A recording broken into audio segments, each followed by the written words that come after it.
Have you ever wondered why the news plays the same 5 stories again and again? Let me give you a little hint. Brainwashing and repetition is the most basic form of brainwashing. Join me as we look at the news cycle and talk about why the mainstream media is so gutless and afraid to report the truth.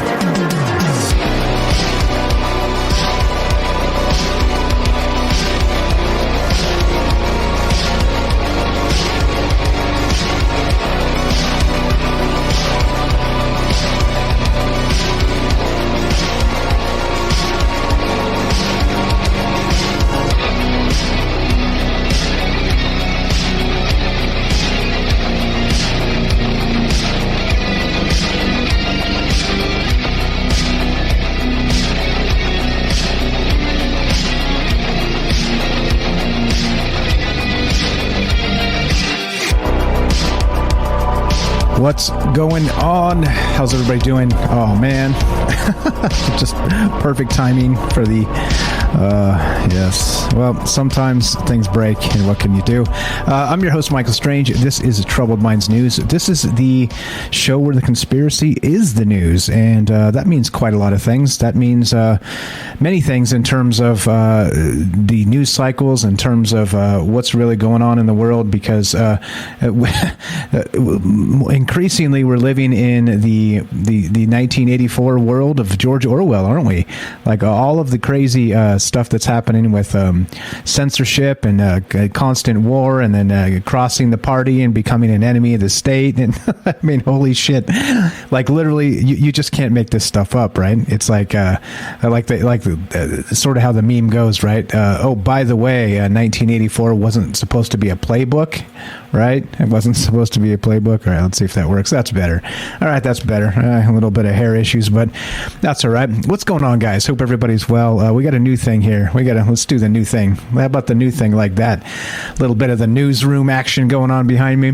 What's happening? Yeah. So basically, this is Troubled Minds News. I'm Michael Strange. This is the show where the conspiracy is the news, and we talk about propaganda. We talk about all the things that basically make news cycles a bunch of BS, and that's what's up. That's what's going on. And as always, right, as part of the transparency process, I'll always share my links where I get this information from. And so it's not just a sort of how the mainstream media reads the news, right?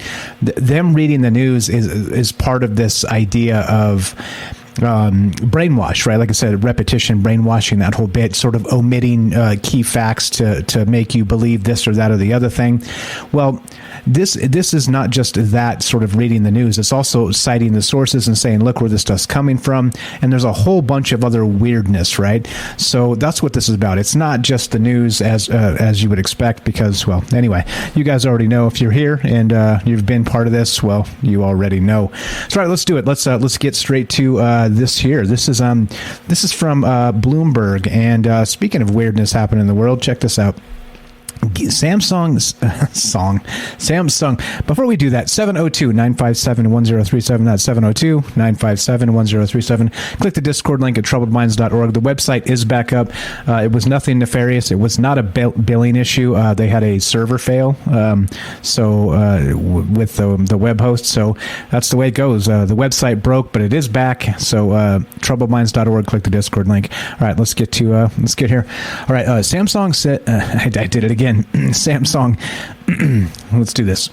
Me. Samsung says hackers breached company data, Galaxy source code. Some hacking group, the same hack. It's like, I can't do this. What's going on? It's Monday, I guess. It's Monday. There we go. Slow down, Mike.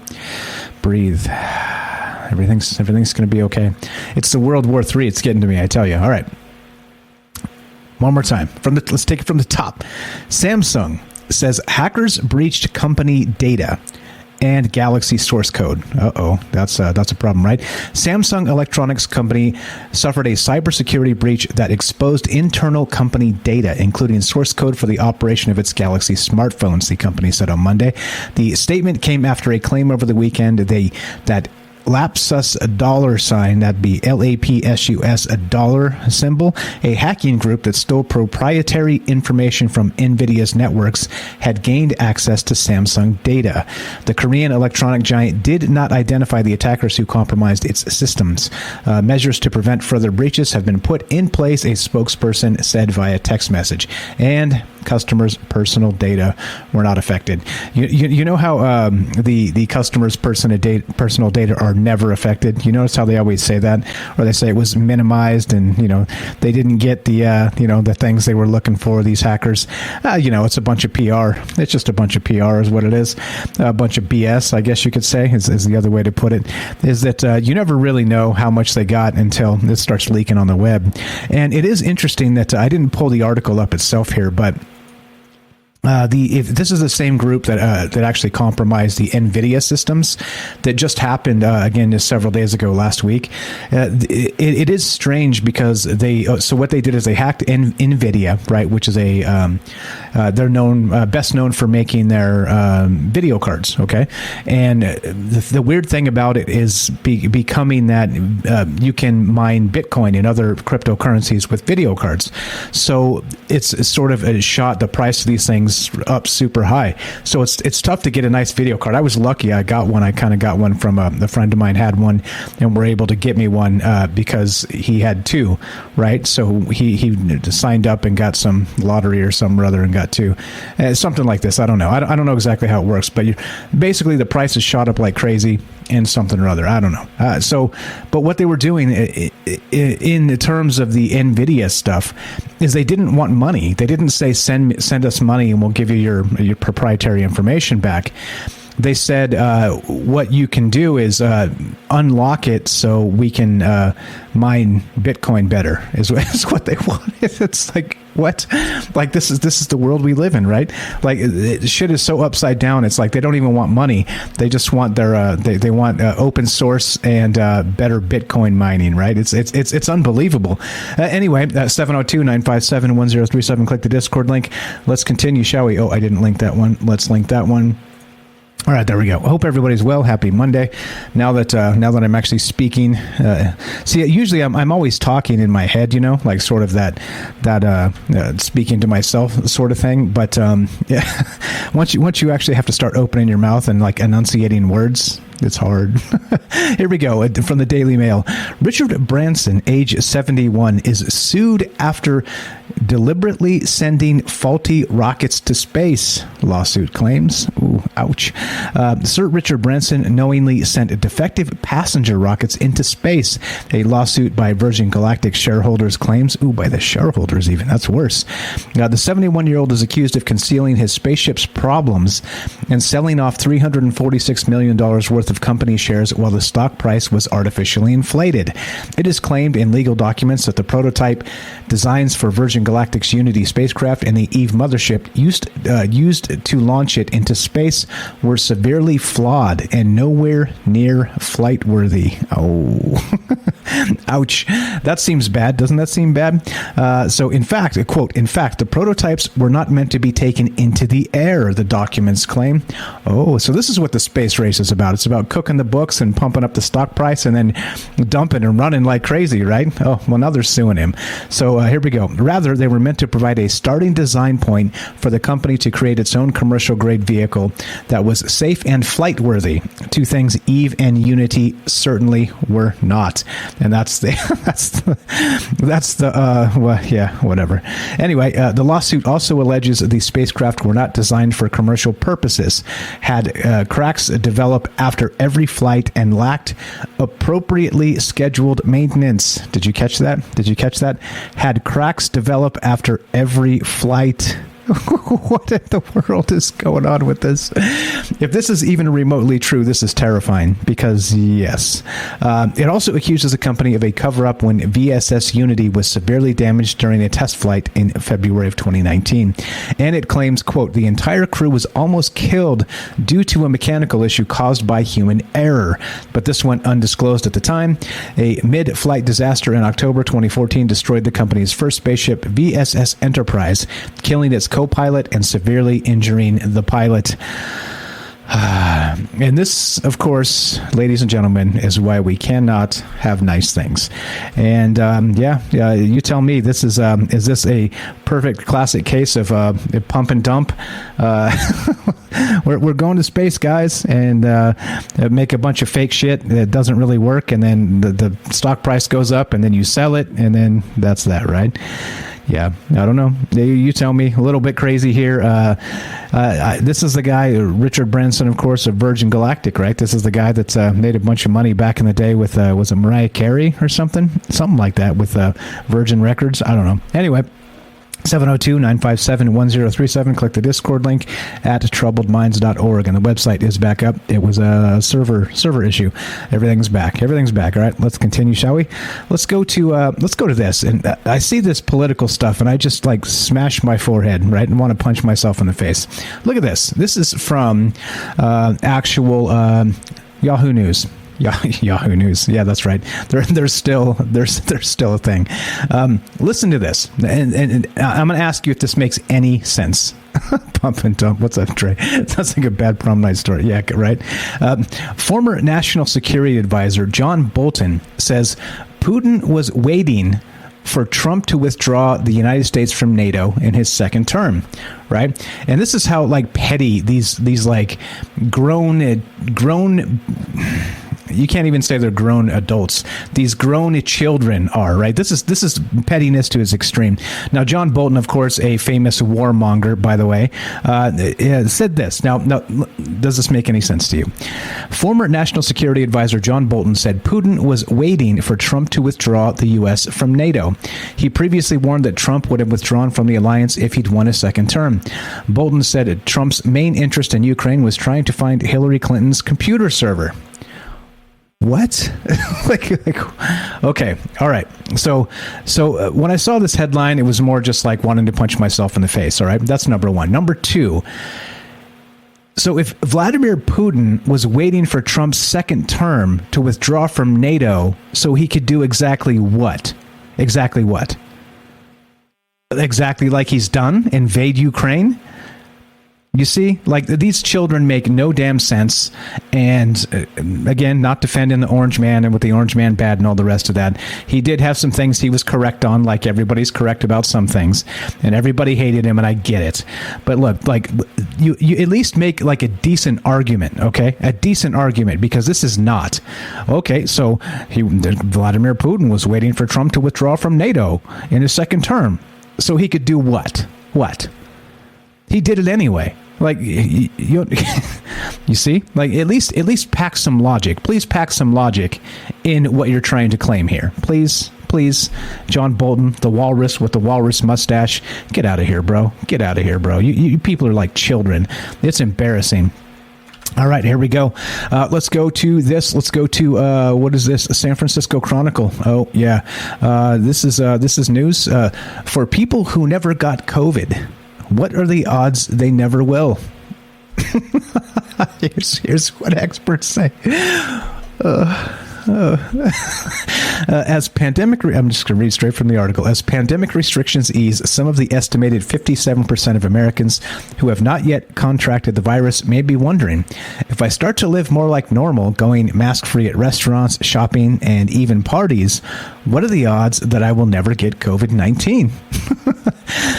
The Centers for Disease Control and Prevention recently estimated that around 43% of people in the U.S., or about 140 million people, have been infected with the coronavirus, which leaves almost 60% never having had it. The estimate counts each person once, so some of the more than 140 million Americans estimated to have had COVID may have been infected more than once. Okay.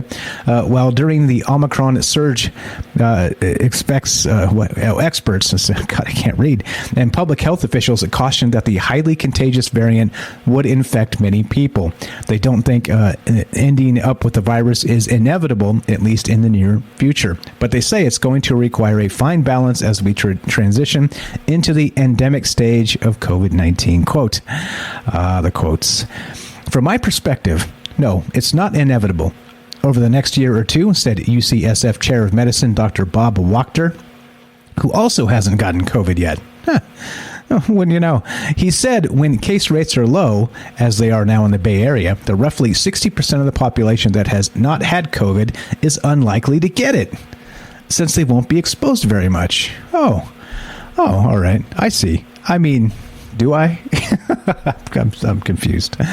I'm seriously confused, but that's okay. That's my normal state of just the way things are. So anyway, what do you think? What is this? Like, does this make any damn sense to you? It doesn't make any nothing makes any sense to me anymore, because it just seems like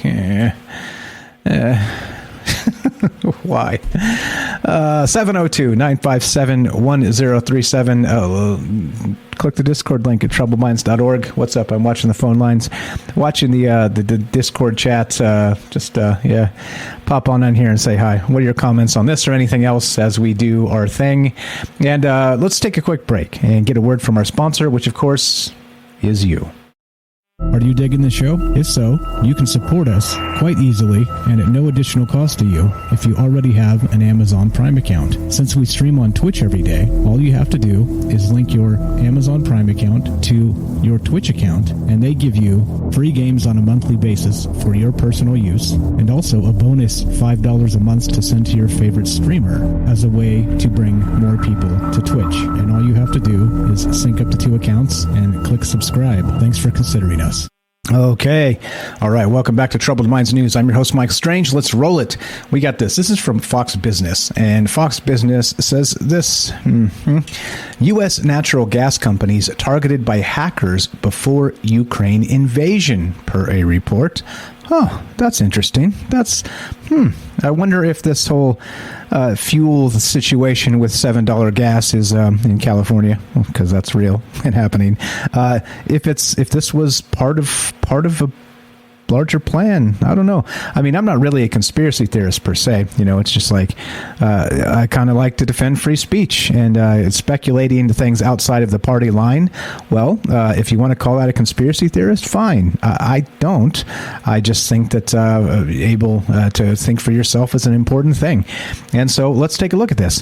Hackers infiltrated computers belonging to current and former employees at nearly 24 major natural gas suppliers just before Russia invaded Ukraine, according to a new report. Interesting. In the 2 weeks leading up to the Russian invasion last month, a cyber attack targeted 21 companies involved with the production of LNG, liquefied natural gas, including California-based Chevron and Houston-based Cheniere Energy, Bloomberg reported. In those 2 weeks, hackers gained access to more than 100 computers belonging to current and former employees of those companies. And yep, the operation was the first stage in an effort to destabilize the energy industry. Resecurity CEO Gene Yu, whose company discovered the attack, told Bloomberg. Oh, so you mean this was planned all along? Meaning that as part of this invasion into Ukraine, Vladimir Putin had a team of hackers basically set us up, because knowing that if these sanctions would come, as they're saying, and as you guys have probably heard quite a bit if you're watching the news, that Germany is completely dependent on Russian oil, that even with the sanctions happening and Germany not able to turn off like their 70% of their entire energy grid that they're buying from Russia on a daily basis, well, even without the sanctions and all the extra, individuals buying oil from Russia, what ended up happening is they squeezed the energy output, and pumped up the price. So it doesn't quite matter if you're getting the volume, right, as long as the price is triple what it was. So, it seems like this was very well planned. And again, if you want to think in terms of conspiracies and whatnot, well, is this a conspiracy or is this just whatever this is? I have no idea. You tell me. 702-957-1037. Let's get off of this rock and let's go somewhere else. Let's go to... how about Gizmodo? Let's go to Gizmodo and look at this. A Mars rock appears to be stuck in Perseverance rover's wheel. Oh, man. Come on, man. Look at that picture. That's a big old rock. That looks pretty large, right? Like, come on, that's nuts. Anyway, an image captured by Perseverance onboard front left hazard avoidance camera, or HazCam for short, because why not, shows the interloper sitting on the interior of a wheel. The rover must have kicked up the rock while exploring Jezero crater, where it's been operating since it landed on Mars in February of 2021. The picture was taken on February 25th, 2022, but a similar image taken 5 days later showed the rock still firmly in place. The stone, it would appear, is now a stubborn fixture of the $2.2 billion rover. Ever had a rock in your shoe? Now, it is not known when the rock managed to hop aboard, but sleuthing by CNET reporter Amanda Kuzer suggests it's been there since at least February 6, 2021. And there you go. What do you think about that? How much does this thing cost? $2.2 billion, and you got a rock in your tread. You got a rock in your tread, bro. It's not good. This is not a good thing. And, well, we'll see what happens. Maybe the Martians will come by and, wedge it out for us, like they clean off the the actual solar panels that get covered with Martian dust, right? They're like covered one day, and then the next day they're like perfectly cleaned off. It's weird. It's super weird. Anyway, so the rock appears to be a cosmetic annoyance and not anything that's currently hindering the rover's progress. At least we hope. I reached out to NASA's Jet Propulsion Laboratory to confirm that the rock isn't currently posing a problem, and will update this article should I hear back. And again, this is the individual speaking, George Dvorsky, actually wrote this today. Dvorsky? Anyway, today, this is today at 11:30 a.m. So the Perseverance's 20.7-inch wide wheels are able to withstand this unexpected intrusion. It's not a huge surprise. The rover was fitted with upgraded wheels to prevent wear and tear seen on NASA's Curiosity rover. Each aluminum wheel is fitted with 48 cleats that improve traction and curved titanium spokes that provide bouncy support. The upgraded wheels are also narrower with a thicker and more robust thread, as Morton Bo Madsen. I'm going to name myself that one of these days, Morton Bo Madsen. That's awesome. A Mars 2020 project scientist and astrophysicist at the Niels Bohr Institute told Gizmodo in 2020. Anyway, there you go. Talk about a rock in your shoe. Unfortunate in this case. Hopefully it doesn't hinder the progress, because I want to know what's on Mars. I want them to find the animals, damn it. Will they find the critters? Find the critters on Mars. Speaking of space, let's stay in space for a little bit. How's everybody doing today? Happy Monday. Like I said, Monday's not a bad day. Monday's a fine day. It's much like any other day. It's your job that sucks. Just saying. It is what it is. And don't let the Monday get you down. How about that? Don't let the Monday get you down. What's going on? Robert says, hope your Troubled Minds news briefs become a regular thing, Mike. I really like the two you did over the weekend. Thank you. Appreciate that. Working on a new format, as you can tell, and got some other stuff. I've got some already recorded. I just got to edit them up, and actually they're edited. I just have to upload and put a thumbnail and stuff. So there's more stuff coming like that, and why not, right? You like the new digs, the little news, breaking news. We have breaking news. So let's go to this. Let's go to phys.org. What's going on, guys? James says, I would think that kind of thing is inevitable the longer something like that moves around. Sad but not surprising.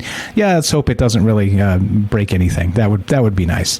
That would be nice. All right, phys.org says this. Now, this is stuff we talk about quite often on Troubled Minds, is that there's a little bit of weirdness to how much the ancients knew about astronomy, right? And about the cosmos.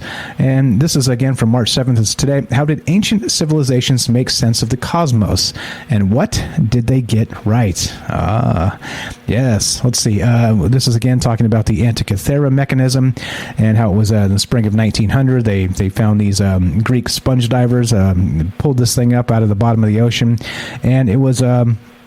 Let's see, among the finds were bronze and marble statues, fine jewelry and glassware, and most exciting of all, a startlingly complex cosmological calculator, the Antikythera mechanism, the world's oldest analog computer and one of the most remarkable scientific objects of antiquity ever found.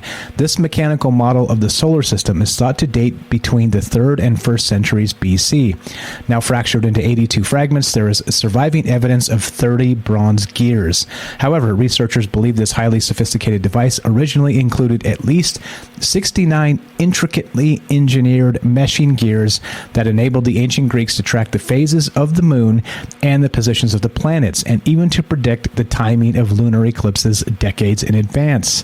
Now, what in the hell is going on with this? So again, right, we're talking about, Galileo and Copernicus and these guys that supposedly, turned the world on its head with the moving from the from the Earth-centric viewpoint of the universe to the heliocentric, where we actually revolve around the sun instead of the universe revolving around us as Earth, right? That whole bit. But this is like 1,000 years before that, or 1,500 years. I mean, this is insane that they knew a long time. And we talk about this stuff a lot, right? And that, like Graham Hancock says, that we are a species with amnesia. And this would suggest entirely to be the case, because if they knew all this stuff way back when, then, well, this whole, Galileo and Copernicus and the rest of this stuff seems to be old hat. And unfortunately, they were persecuted as like witches and whatnot. It's crazy. Anyway, so let's see. The Antikythera mechanism can be considered a stunning embodiment of the ancient Greeks' impressive grasp of astronomy. It drew heavily upon the learning of a much earlier civilization and its use of the 19 lunisolar cycle. Quote, the device exemplifies a terrific achievement of synthesis in incorporating complex bodies of observational and theoretical knowledge, much of it deriving ultimately from the Babylonian tradition. Now, Babylonian, for crying out loud, and long preceding Greek interests in astronomy, says USC Dorn Seif's Lucas Hirschenroder, holy moly, associate professor of teaching of classics. Considered the world's first known astronomers, the ancient Babylonians were avid stargazers. Okay, we're talking 6,000 years ago now. I mean, this is wild stuff, right? I just wanted to point out that, hey, we seem to have forgotten a lot of things, and there it is. I also like the Walter Cronkite mustache. It gives you the most trusted newsman in America vibe. Do I have a mustache? I guess when you make myself bigger on the screen, you can see more of my weirdness. Oh yeah, I guess I do. Oh, damn. That is a good-looking young man. All right, let's continue, shall we? I'm just kidding. I mean, only half kidding. Let's go to CNN. CNN, of course, the most trusted source in news. And CNN reports this. Oh yeah, boy. Like everything, we have this situation with the Russia stuff and everybody acting. Remember, for 4 years it was Russia with Trump. Everybody's like Russia, and now now it's still like actually Russia. It never ends. But Stoli Vodka announces rebrand. Anybody ever had this Stoli Vodka? Yeah, Stoli Vodka. It's this. The maker of Stolichnaya Vodka announced a major rebrand Friday in direct response to its founder's vehement, I guess, against the Putin regime and the Russian invasion of Ukraine. The vodka, famously marketed as Russian, will now be sold and marketed simply as Stoli, the company said in a statement.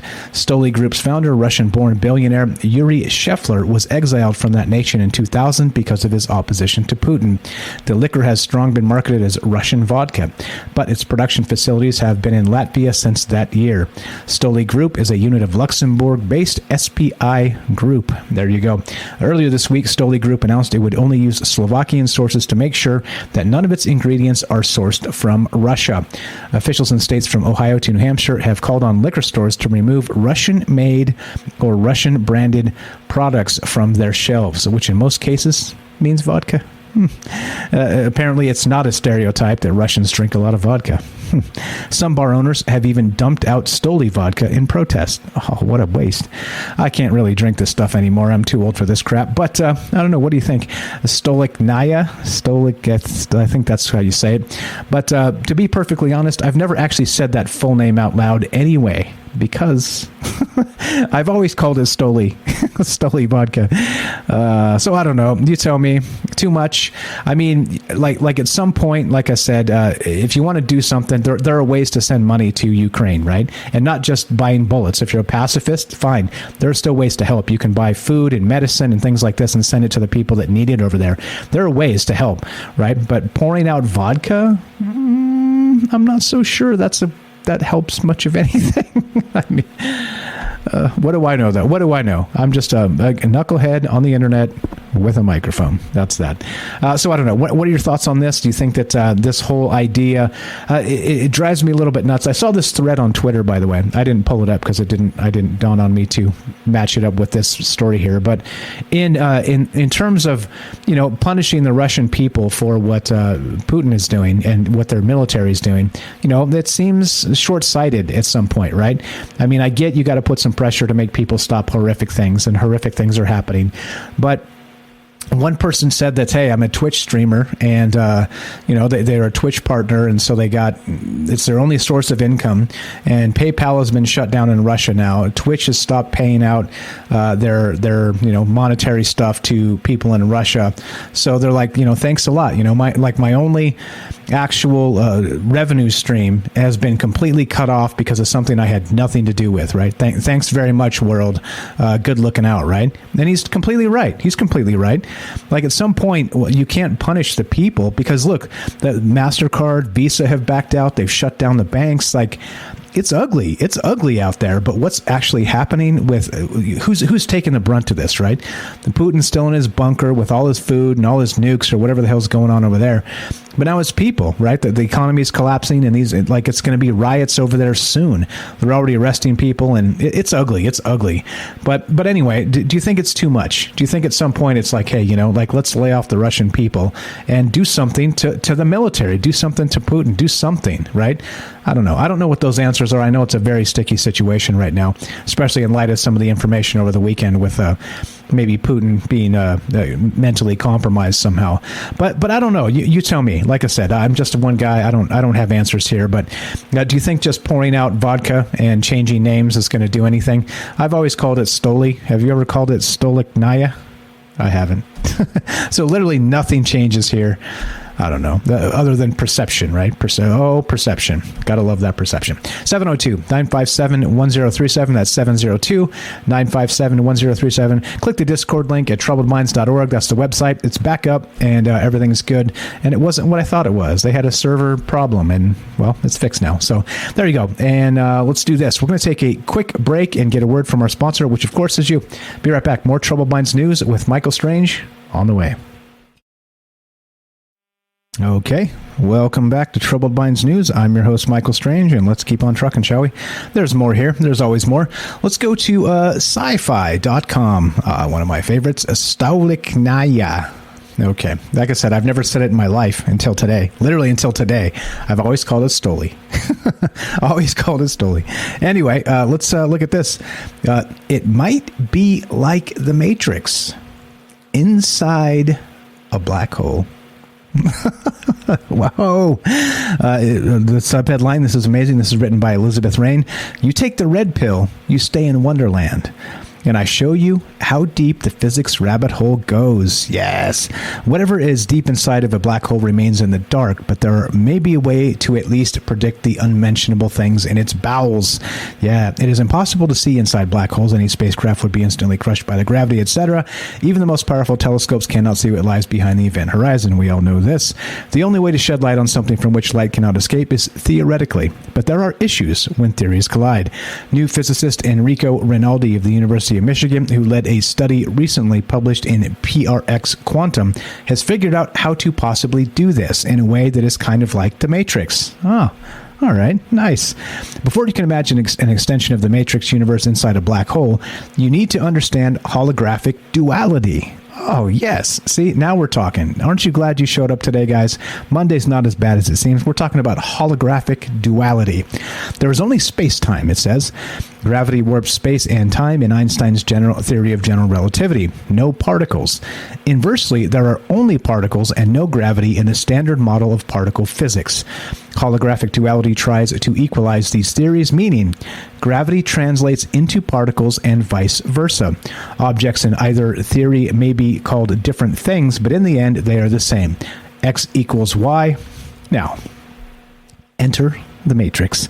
Quote, if you have a quantum matrix model that is dual to a gravity theory where you can have black holes and can solve the matrix model and compute several properties of the matrices, then holographic duality tells you how to translate these properties of matrices into properties of black holes, Rinaldi told Sci-Fi Wire.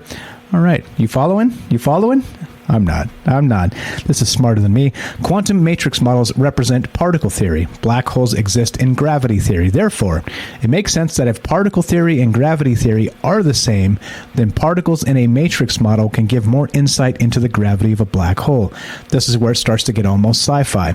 Objects in the models Rinaldi and his research team used are represented through the lens of string theory. Oh yeah, I love that string theory, right?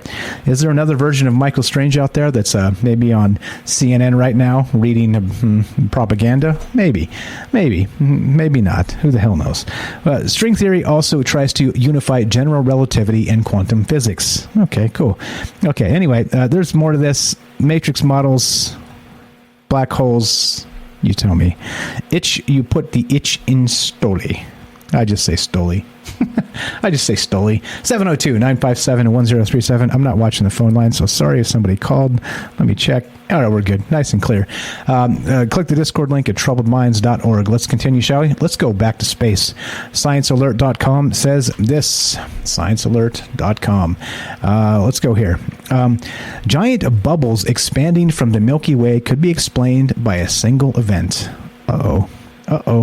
Two sets of giant bubbles, this is from March 7th, two sets of giant bubbles that extend thousands of light years above and below the plane of the Milky Way could have been produced by the same event, in spite of their significant difference in size.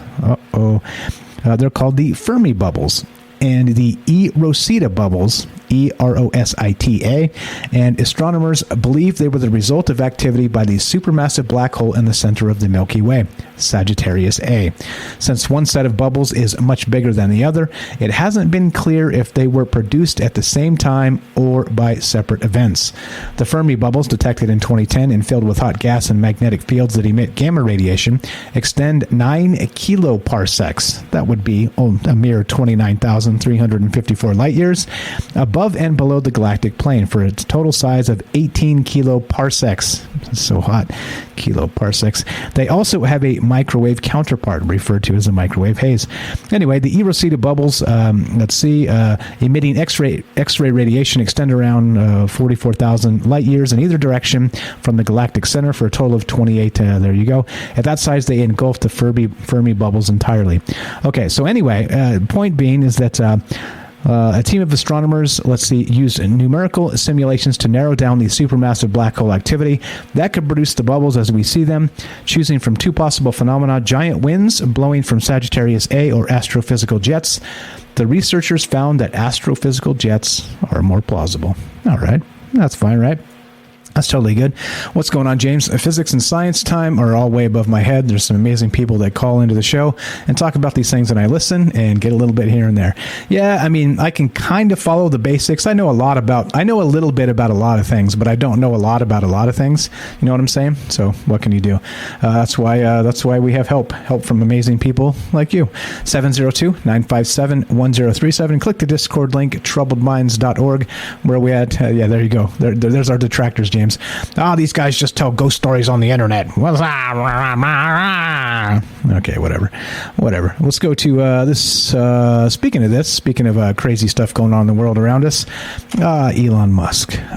You know what? I have to say, Elon Musk seems to be a smart dude, and he says this. This is from Gizmodo.com. Elon Musk pledges Starlink support for Ukrainian internet. Won't block Russian news sources. Hey, how about that? He didn't lose his damn mind and all this dumping out vodka and sanctioning Twitch streamers in Russia and shit like this, right? He's not saying that. You know why? Because he's very much like me, what you would call a free speech purist. And I've been attacked in the past for being a free speech purist, because they're like, oh, then you want people to say racist things, don't you, Mike? No, I don't. I think it's ignorant. I think it's grotesquely irresponsible. And one of the things that we should really just get rid of in humanity, right? Bigotry and ignorance. However, right, the second you see what a slippery slope it is, once you start censoring things, censoring ugly ideas, well, you can do that, but then suddenly the political winds change and the ugly idea is us just talking about stuff. right? And so it's a very, very powerful thing once you start censoring speech in any capacity. And no, I don't want people chanting terrible things, right? I don't. But however, at some point, once you start chopping out all those little things that are known as objectionable speech, what happens, right? You chop all that out, the rogue elements go underground and, start plotting in secret, and all the rest of this crap goes on. But then also the next thing is they start shutting us down for not even saying terrible things, just for questioning the party line. You see, it's completely dangerous. And people that don't get it and actually advocate for more censorship, to me, like, they are literally begging for a boot on their neck, and they don't know it. They just don't know it. It's unbelievable. But anyway, back to Elon Musk. His burgeoning satellite internet service, Starlink, may have found its newest customer base: disconnected Ukrainians forced offline amidst the fog of war. Over the weekend, Ukrainian president turned social media phenom Volodymyr Zelensky took to Twitter, confirming a new batch of Starlink terminals were set to arrive in the war-battered country sometime this week. In the tweet, Zelensky personally thanked Musk and said the new terminals would work towards providing internet access in destroyed cities. And that's pretty amazing, right? That's like technology. Like I've personally criticized Elon Musk for his for polluting the sky. But look, I mean, in situations like this, if there was no Starlink, they could be completely cut off from the outside world. And in some cases, that could be life or death. So, well, which is it, right? You take the good with the bad, right? So this is the tweet, talk to at Elon Musk. This is from Zelensky. I'm grateful to him for supporting Ukraine with words and deeds.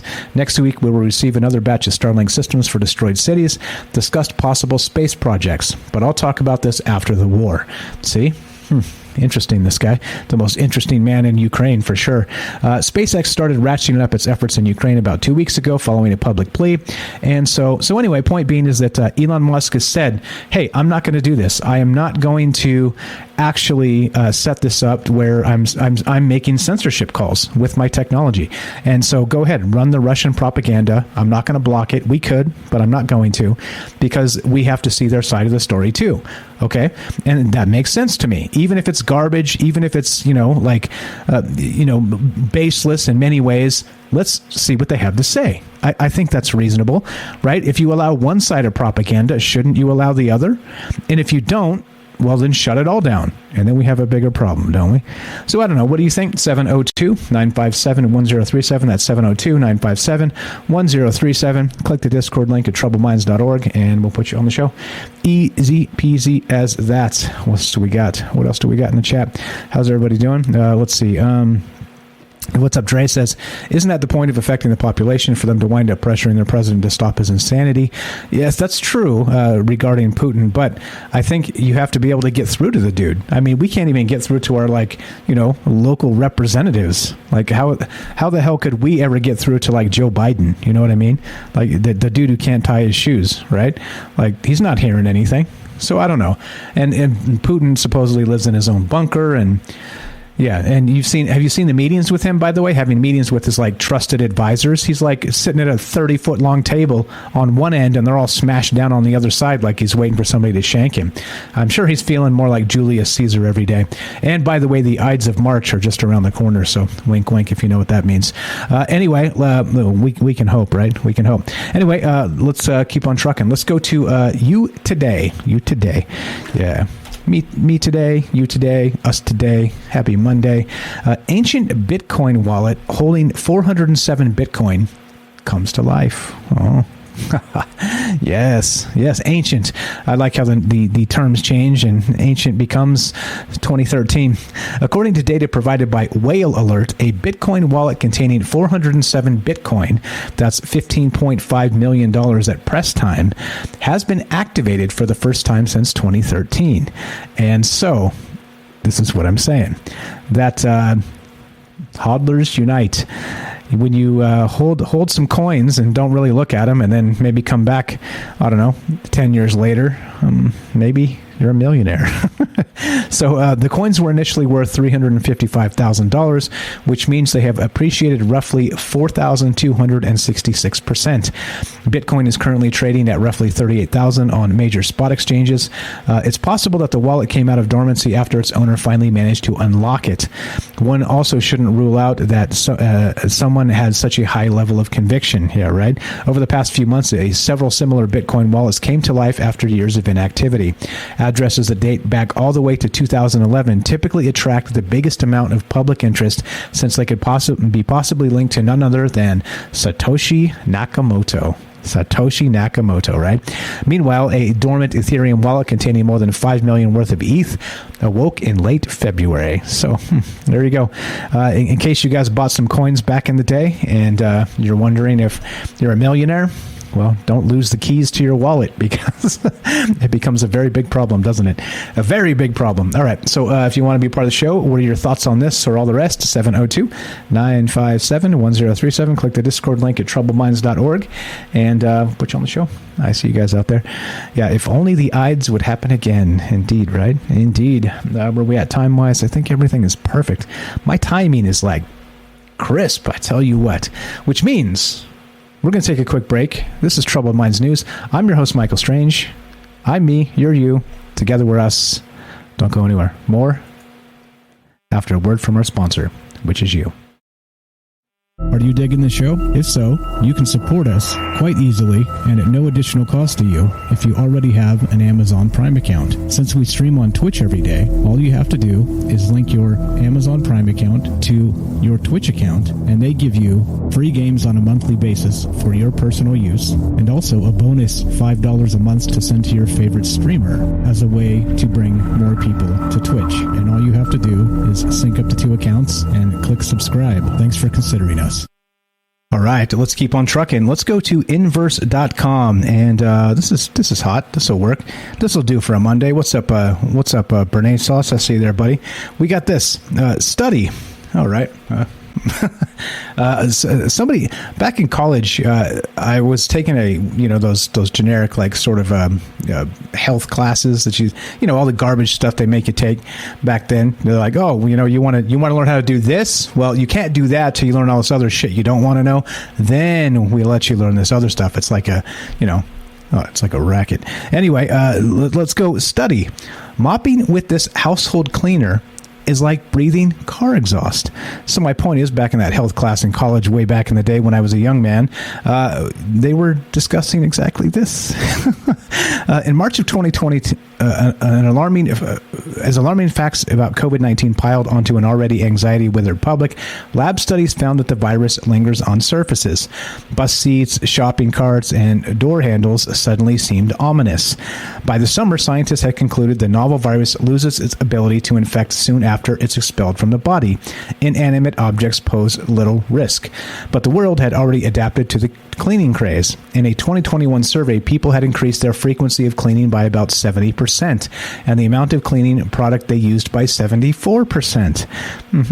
Amid this sanitation fever, a study published last month in Scientific Advances serves as a reminder that cleaning products aren't innocuous. In fact, they can create indoor air pollution, and a lot, apparently. Yep. In the study, mopping with monoterpene-based cleaning products, which are ubiquitous in the U.S., created as many airborne particles in a closed-off room as one would take in standing in an urban downtown during rush hour. Yep. Quote, we found that the amount of particles that were produced during each mopping period was either equivalent or more than what you would be inhaling when you're standing on a busy road where thousands of vehicles pass by every day and have your huge buildings around. Lead author Colleen Rosales, an atmospheric and air pollution chemist at Indiana University, tells Inverse. So don't be huffing your cleaning products, please. Don't do that. Fortunately, there are simple ways to protect yourself. And, are they saying to wear a mask? Don't tell me they're going to say wear a mask. Anyway, in most environments, particle pollution happens in 2 stages. First, there's the initial release of particles through a combustion or the release of chemicals. Then there's the oxidation.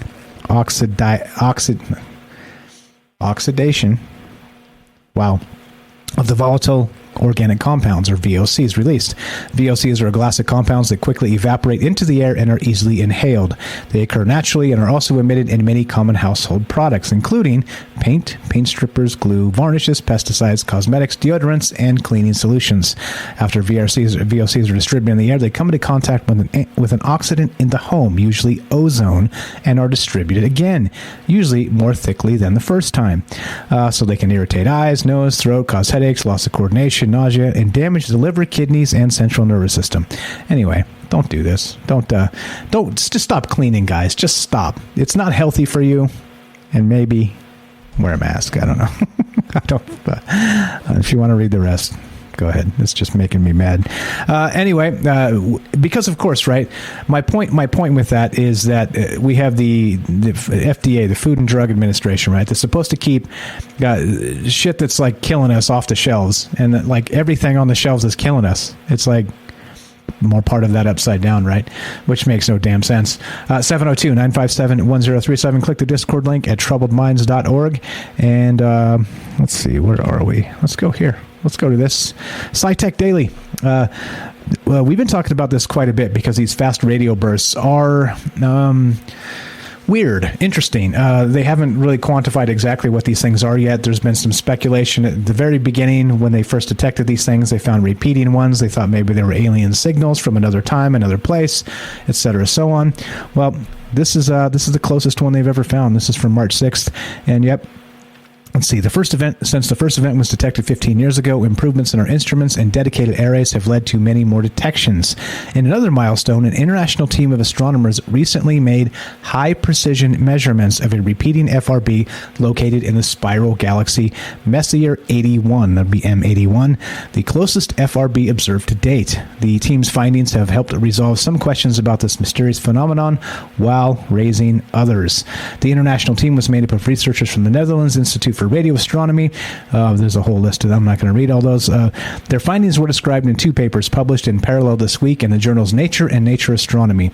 The studies were led jointly by the team, which is led jointly by Franz, editor please, a postdoctoral astronomer with the Chalmers University of Technology in Sweden, and Astron, A-S-T-R-O-N, not to be confused with Astron, and Kenzie Nemo, a PhD student with the Astron in the University of Amsterdam.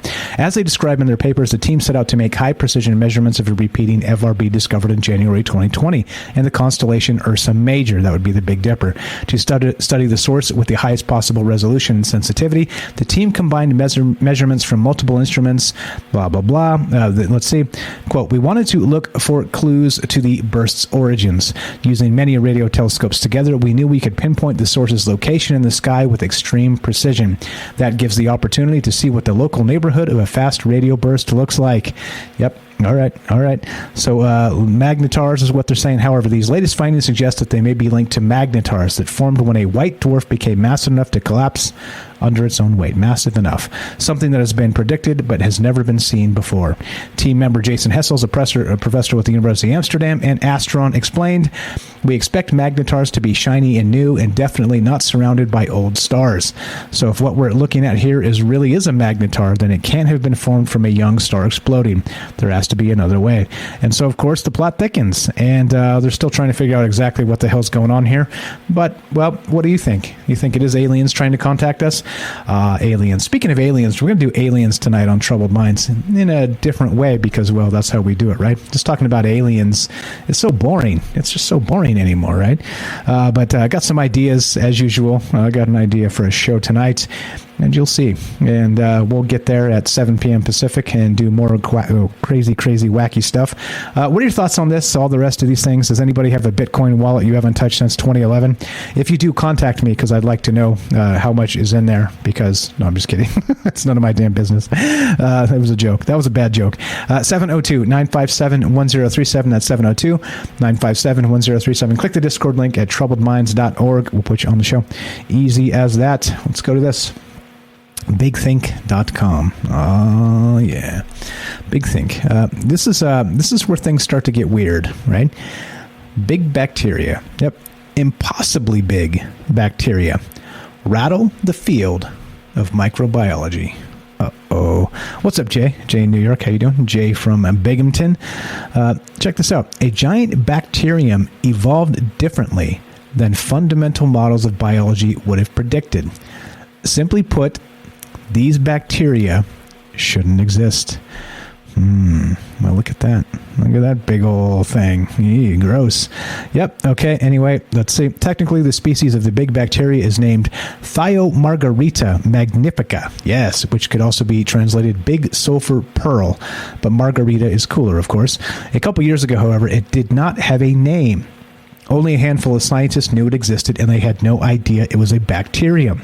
Oliver Gross, a marine biologist at the University of the French Antilles, noticed centimeter-long white strands attached to submerged mangrove leaves. At the time, he suspected it was fungi, but did not recognize the species. Only about 7% of fungi have been characterized, so Gross collected a sample and took it back to his lab. Gross's graduate student, Jean-Marie Voland, began analyzing the unusual organism, and things got weird. According to this study, check this out, which is still in preprint and needs to be verified by peer review, early experiments suggested the organism was a denizen of the bacteria domain, but it was 50 times larger than the biggest bacterium ever discovered, big enough to see without a microscope. Isn't that sick? That's a little creepy. That is supposed to be impossible, or so it would seem, based on the diffusion constraint hypothesis, which posits that bacteria are size limited due to the rate of nutrient diffusion. And so, put into English, the diffusion constraint hypothesis essentially states, quote, if a cell wants to move something over a long distance, it has to do some work. How much work needs to be done? It depends on the size of the cell. Okay? And there we go. Imagine putting a drop of black dye at the edge of a shot glass. Okay, anyway, if you want to read more of this, how the bacteria break the rules, there's a whole bunch of this science, graphs, stuff. I'm not the guy to tell you because I'm not a scientist. You know how it goes. I'm just an a-hole on the internet with a microphone, and that's what's going on. 702-957-1037. That's 702-957-1037. What's up, Daryl? I have karaoke at 7 p.m. Is that, gotta go. All right, 7, that would be now. Let's be Eastern time, would be right now. Leave my mic on in Discord. All right, guys, you want to check that out? Daryl's going to be down here in the Discord singing karaoke and doing the things. So check that out. And where are we at time-wise? Right where we expected we should be. Let's go to the final story here and wrap this up. We got the Sun. The Sun. Love the Sun. The U.S. Sun, the other most trusted source of news, because they're all tabloids anymore. We have a problem. The headline. Here's the main reason NASA hasn't sent humans to Mars yet, and it may surprise you. So let's think about this before we find their answer. Why do you think they haven't sent humans to Mars? Why do you think we haven't? You think it's NASA and they could have all this time and they're just holding out? What's your thought? I think that's the weird stuff. When I see these things, right, I don't like to spoil the well when I read these articles. I read the headline and I think about it for a sec. Okay, that's probably why I think, and then I read and then see if it matches up with what I guessed, right, of why I surmised it would be this or that. Well, many times I'm wrong because the world is ridiculous. Therefore, let's see. It begs the question, why hasn't man stepped on Mars yet? Let's make this a little bigger so you don't have to see that nasty naked ass on the screen. Because NASA is a government-funded agency. Many of its initiatives are determined and outlined by the executive branch. And since it was founded in 1958, the agency has worked with 12 presidential administrations, many of which clashed with one another when it came to space exploration goals. So, what's happened throughout all the space history of the Apollo program was to start, stop, cancel. President comes in like Bush comes in and wants to go to the moon, back to Mars, and the next president comes in and cancels that. Diamandis told Business Insider. The agency is unable to sustain consistent funding to do anything, he added. For example, President Bush in 2004 announced NASA's Constellation program, which had 2 goals: send a crewed mission back to the moon in 2020 and land humans on Mars in the 2030s. I see you like that. Well, it's still on the screen if you want to check the ass. However, when the Obama administration came along, the agency had to steer away from the Constellation program to instead focus on Obama's Journey to Mars project, which aimed to send humans to the Red Planet by the early 2030s. Now, do you see what's going on here? it's never about, right? It's never about that situation where we're like, okay, well, let's just take what the last guy did and let's, tweak it. They cancel it entirely. And then they start their own version of it, which clearly never gets done because we have a maximum 8 years in the administrative, the executive branch, with the president being 2 4-year terms, and that's it. So temporary employees, right? The temporary employees of the U.S. government. Anyway, so yeah. That's about what I figured with this. It's because there's no will to do it. Politics is always a BS one way or the other, and they're always trying to like squeeze funding out to do this or that, or anyway, whatever. That was my. We've said this a long time. The reason why we can't have nice things is because we've got political a-holes with no political will to get things done. All they care about is the next election cycle and becoming reelected. And well, I don't. I think that they should stand down. Stand down. Give us some real people running this joint and not just a bunch of BS like you would expect it to be. So anyway, that's my thought on this and many other things. And what's up, Gibby? Space pirates? Maybe. Yeah, that's why we haven't gotten to Mars yet. Space pirates. I love it. That's a good one. I don't know. No political will. Remember, JFK said we don't do these things because they're easy. We do them because they're hard. And he had the political will to make this shit happen, and people went to the moon, right? Well, if he hadn't done that, then what, right? Then what? And so I don't know. You tell me what's going on, guys. Happy Monday. Don't worry about Monday. Like I said, it's not the day, it's the job. And yeah, let's get the hell out of here. So as we finish this, you guys know the drill. You want to help the show, there's many ways you can do that. You can sub up right here on Twitch. Got Patreon, got Rockfin.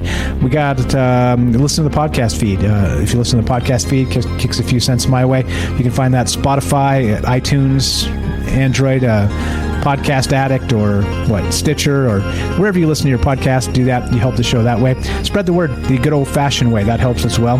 And that's what's up. So we got more Trouble Minds coming up in approximately 3 hours from now, and we'll be talking about UFOs, aliens, and some other things. So if you want to hang out and be part of that, 7 p.m. Pacific time, Monday through Thursday, Troubled Minds Radio, and I'll be there if you'll be there. Do we have a deal? I hope so. We'll see you tonight. Thanks again for being part of this. Thanks for being enthusiastic about the show. Thanks for just being you, spending your time and energy here with us, and trying to not make this just a big, stupid batch of hate, right? We can talk about this stuff without hating. And that's that. So as we finish, I once again am your host, Michael Strange. This is Troubled Minds News, and we'll see you tonight, 7 p.m. Pacific. Catch you then. Have a fantastic Monday, guys.